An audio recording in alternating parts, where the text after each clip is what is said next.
Դատավորներին կարգապահական պատասխանատվության ենթարկելու ինստիտուտը լինելով դատական իշխանության կարևորագույն օղակներից մեկը, մշտապես մասնագիտական հանրության ուշադրության կենտրոնում է։ 2023-ից 24 թվականների ընթացքում կարգապահական վարույթների վերաբերյալ իրավունքների պաշտպանություն առանց սահմանների ՀԿ-ի կողմից մշտադիտարկում է իրականացվել։ ՀԿ-ի իրավական հարցերով փորձագետ Հասմիկ Հարությունյանը մեծ զրույցում հայտնեց, կատարված մշտադիտարկման ընթացքում 12 գործերի վերաբերյալ մի շարք խնդիրներ են արձանագրվել, որոնք հիմնականում կապված են դատավարական ժամկետների խախտման հետ։ Ըստ Հարությունյանի, եթե դատավորներն ունեն դատավարական ժամկետների պահպանման խնդիր, դրա լուծումը պետք է դատական համակարգում փնտրել։ Այս առումով, օրինակ, պարզ չէ, թե վարույթ հարուցող մարմինները, մասնավորապես Արդարադատության նախարարությունն ինչպես է ընտրում այն դատավորին, որը ժամկետների խախտում է թույլ տվել։ Այս առումով դատավարական ժամկետների հետ կապված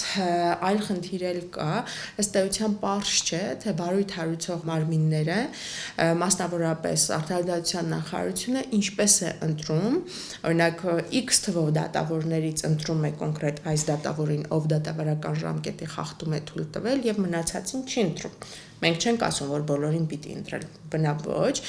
ինչպես ես նշեցի, պիտի լուծումը լինի համակարգային, ոչ թե պատասխանատվության ենթարկելու կարգապահական վարույթների միջոցով, այլ փորձելով կրճատել ընդհանուր ծանրաբեռնվածությունը, ինչը հանգեցնում է այդ ժամկետները խախտելու։ Դիտարկված վարույթների առնչությամբ մեր զրուցակիցը մեկ այլ խնդիր է բարձրաձայնում, նշում դրա շուրջ քննարկումներն այժմ էլ շարունակվում են։ Բարձրագույն դատական խորհրդի կողմից, որը որոշում կայացնող մարմինն է,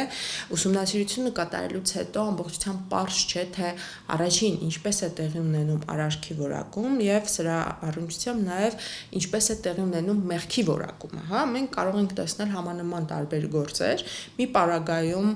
կոպիտ անփութությամբ է որակվել, մեկ այլ պարագայում այլ որակում է տրվել, բայց մոտեցումը, մեկնաբանությունը ամբողջությամբ պարզ չէ, բնականաբար սա չի կարող ընդունելի լինել, որովհետեւ միասնական պրակտիկա որպես այդպեսին չի ձևավորվում։ Կարգավորումների թերի լինելը հավելյալ խնդիրներ է առաջացնում դատավորների համար, ինչի պայմաններում որոշում կայացնող մարմինը այնպիսի կանոններ չի սահմանում, ինչը թույլ կտա դիտարկել արարքի կանխատեսելիությունը։ Այս տրամաբանությամբ պարզ չէ, թե ինչպես է տեղի ունենում պատասխանատվության միջոցի ընտրությունը։ Արդյոք պահպանվում է համաչափության սկզբունքը, եթե մի դատավոր լուրջ խախտում է թույլ տվել, նրա նկատմամբ մի դեպքում խիստ նկատողություն կամ նկատողություն է հայտարարվում, իսկ մյուս դեպքով պատասխանատվության այլ միջոց է ընտրվում։ Չնայած նրան, որ դատավորի նկատմամբ կարգապահական վարույթ հարուցելու լիազորություն ունեն Արդարադատության նախարարությունը, Էթիկայի եւ կարգապահական հարցերով հանձնաժողովն ու ԿԿՀ-ն, սակայն ուսումնասիրությունները ցույց են տալիս, որ ամենաշատը նախարարությունն է նման միջնորդությամբ հանդես գալիս։ Այս մասին անդրադարձեր ունեցել է նաեւ Վենետիկի հանձնաժողովը, միջազգային կառույցները եւ մոտեցումը հետեւյալն էր, որ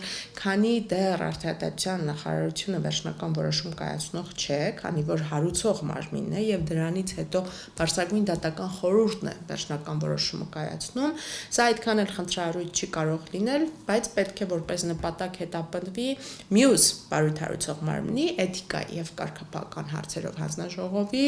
դերի մեծացումը եւ առավել արդյունավետ գործունեության ապահովումը։ Այս առումով նախարարության կողմից մշակվեց նոր օրենսդրական փոփոխությունների փաթեթ, ինչը միտված է մասամբ նաեւ այս հարցերի լուծմանը։ Ըստ նախատեսվող կարգավորման պետք է Էթիկայի եւ կարգապահական հարցերով հանձնաժողովում մեծանան ոչ դատավոր անդամների թիվը։ Հարկ է ընդգծել, որ ոլորտի փորձագետները, անգամ Արդարադատության նախարարը նշել են, որ դատավորների ընդհանուր ժողովի Էթիկայի եւ կարգապահական հարցերի հանձնաժողովը կայացած չէ, զերծ չէ կորպորատիվիզմի դրսևորումներից։ Հենց այդ պատճառով էլ գործադիրը չի հրաժարվում դատավորներին կարգապահական պատասխանատվության ենթարկելու վերաբերյալ միջնորդություն ներկայացնելու իր լիազորություններից։ Նախատեսվում է նոր մարմնում 11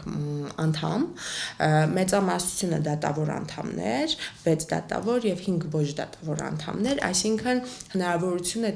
տրվում մեծացնել արտաքին դերակատարների, մասնավորապես փաստաբանների պալատից, հասարակական կազմակերպություններից եւ բուհերից ներկայացուցիչների ներգրավումը։ Պետք է հետամուտ լինել նրան, որ իսկապես ոչ դատավոր անդամները օբյեկտիվ ընթացակարգերով եւ չափանիշներով ընտրվեն, ինչը թույլ կտա, որ հանձնաժողովը գործի որպես արդյունավետ անկախ մարմին։ Հասմիկ Հարությունյանը մեծ զրույցում խոսեց նաեւ խնդրահարույց մեկ այլ հարցի մասին, նշելով, որ զուգահեռ մշակվում է նաեւ գնահատման հանձնաժողովի եւ դատավորների գործունեության գնահատման նոր մոդել, ինչն էականորեն տարբերվում է գործող մոդելից։ Ի տարբերություն Էթիկայի եւ կարգապահական հարցերով հանձնաժողովի, որը ձևավորվում է դատավորների ընդհանուր ժողովի կողմից, այսինքն այս բոլոր անդամներին ընտրում են դատավորները ընդհանուր ժողովը, գնահատման հանձնաժողովը